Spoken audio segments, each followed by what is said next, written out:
عشان تتجوزي لازم يكون العريس معاه كام؟ لا كتير. كتير. لا لا بهزر. مش فكرة معاه كام، بس هو فكرة انه يحسسني بالامان، يعني ايا كان هو معاه كام. امان ومعهوش فلوس هينفع؟ لا ازاي؟ لازم امان ولازم اخلاق ولازم يكون راجل ولازم يكون بيعرف يحتويني. بس اهم حاجه الفلوس. لا خالص، انا ما قلتش كده، انا قلت امان واخلاق واحتواء. يعني كام مثلا عشان تتجوزي واحد؟ لو انا مثلا واحد متقدم لك 50 مليون مثلا كفايه ولا اقل شويه؟ دولار. دولار. نعرف. والله كله نصيب، كله نصيب.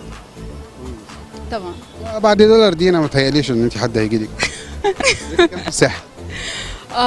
الساحل لا كتير قوي، وفعلا بالدولار كتير. لا لا الساحل جشع جشع جشع. الدولار ازاي يعني؟ طنطي لي يوم. يعني اكل وشرب وبيتش وتيكتس وكده.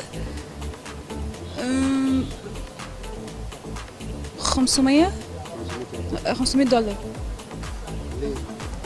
دي اقل حاجه. ده انا ما حسبتش الشوبينج على فكره.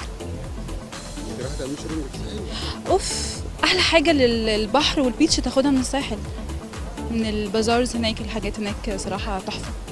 يعني انت عشان تقضي موسم الساحل لا كتير قوي، بس الفتره دي ما بقتش اعرف اروح يعني زي زمان، في بقى عروض وفي مسرحيات وفي مهرجان.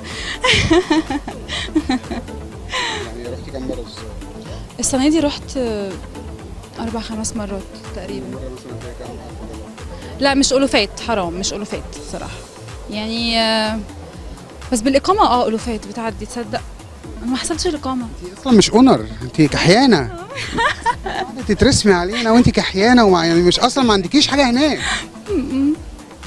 ادعي لي بقى يكون واحد عنده أمان واحتواء وأخلاق. بصراحه يعني لما انت ما عندكيش وقاعده تقولي لي تترسمي علينا و$500 وبتاع. دي مصاريف كده عادية يعني، كده بتتصرف كده. بصي بما انك ما عندكيش شاليه في الساحل فانا مش هكمل. معاك حق بصراحة، والله معاك حق.